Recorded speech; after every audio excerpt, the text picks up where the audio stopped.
Bonjour, je m'appelle Denis Wenquin et je suis avocat au barreau de Diekirch. Je suis né et j'ai grandi ici au Luxembourg.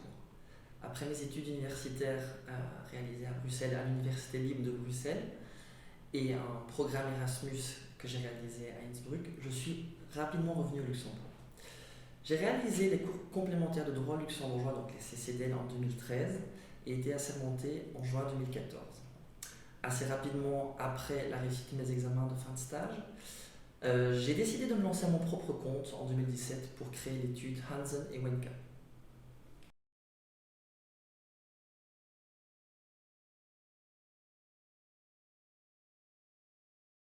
Les raisons et les motivations sont multiples.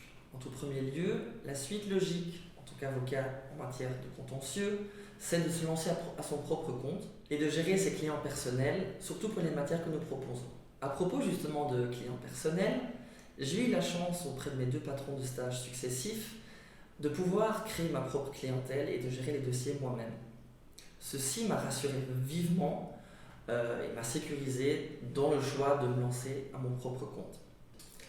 Enfin, au niveau des raisons et motivations, il faut aussi admettre que j'avais certains sentiments de liberté que je voulais poursuivre et aussi une ambition personnelle.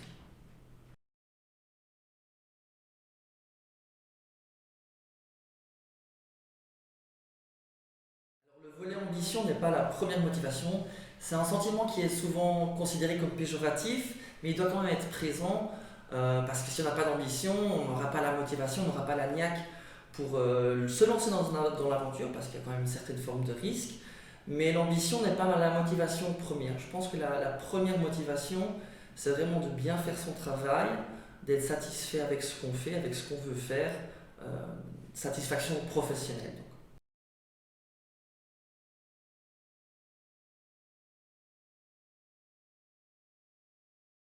Au niveau des obstacles, au moment de la création de l'étude elle-même, j'en ai pas eu beaucoup.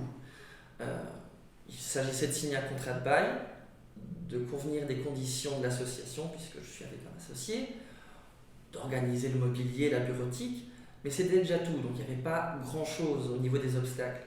Les obstacles sont plutôt présentés par la suite au niveau de la pérennité et de la poursuite de l'étude, de la charge mentale, de la pression financière, administrative, fiscale, d'assurer la satisfaction des clients, voilà.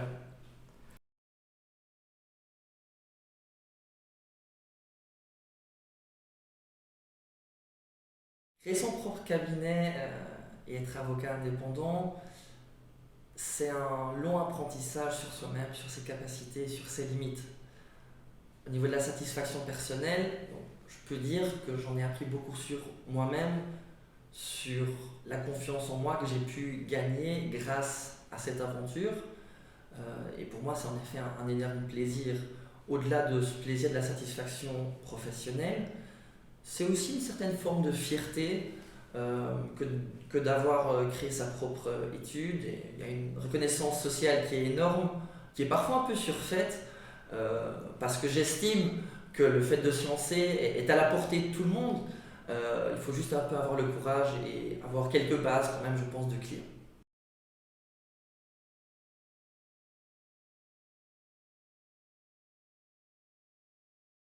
Alors, au niveau des compétences que j'estime nécessaires, il y a le sens de l'organisation.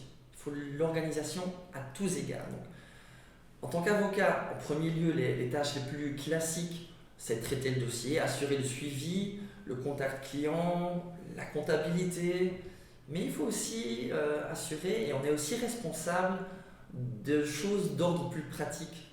Commander les ramets de papier, payer le loyer, assurer de déposer sa déclaration fiscale à temps.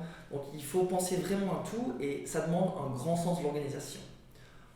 En deuxième lieu, je dirais un souci du travail bien fait. Le souci du travail bien fait dans tous ses égards à nouveau, que ce soit la rédaction de conclusions à temps, être toujours se comporter de manière confraternelle avec ses confrères et consoeurs, être à l'écoute de son client, arriver aux audiences à temps, rédiger des courriers qui soient sans erreur. Donc le souci du travail bien fait dans les délais. Voilà. Dernière chose que je donnerais comme conseil ou qui me semble important au niveau des compétences, sur le long terme, c'est d'assurer un équilibre entre vie privée et vie professionnelle. Sur le long terme, si on n'arrive pas à trouver un équilibre sain, je pense qu'on se laisse peut-être trop facilement submerger par la pression qui n'est pas négligeable, par la charge mentale que l'on subit en effet en tant qu'avocat indépendant qui crée sa propre étude. Donc voilà, ce seraient mes trois compétences que j'aurais envie de donner à des créateurs d'études.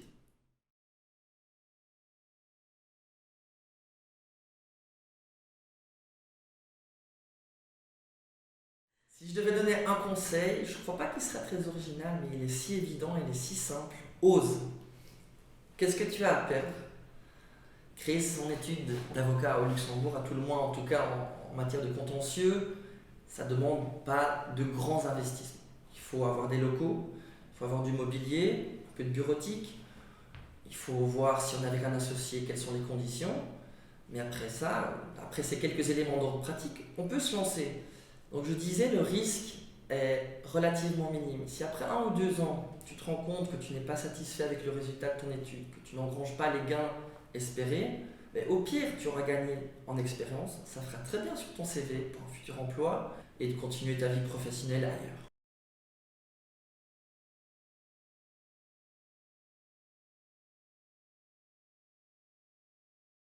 Donc ici, le conseil que j'ai donné, il était d'ordre plutôt philosophique, idéaliste.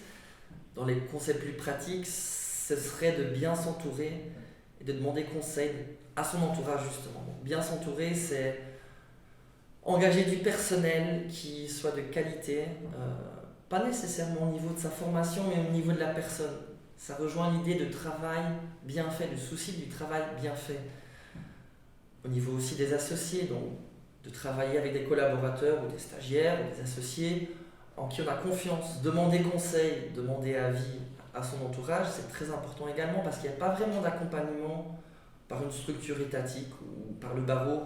Donc lancer sa propre étude, on est avec soi-même, on est avec ce qu'on a appris comme expérience, ce qu'on a comme vécu, et on se lance. Et donc demander conseil, que ce soit à la famille ou des amis qui pourront donner plutôt des avis, des conseils d'ordre privé, pragmatique, et puis demander conseil à des confrères, des consoeurs, à son ancien patron de stage, si on est resté en bon terme, sur les questions d'ordre, on va dire, plutôt juridique, sur les conseils fiscaux, demander peut-être de conseils à sa fiduciaire. Je pense que donc bien s'entourer et demander avis et conseils, c'est une très bonne idée. Il n'y a aucun mal à s'avouer à soi-même qu'on ne connaît pas tout et qu'on a besoin d'aide extérieure.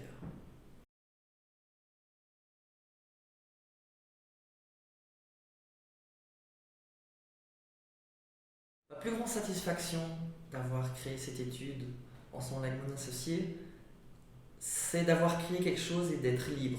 Je suis libre de mes clients, je suis libre des matières que je décide, je suis libre d'accepter ou de ne pas accepter les dossiers, ce qui serait plus compliqué si j'étais simple collaborateur ou collaborateur associé d'une autre étude où je ne serais pas le patron.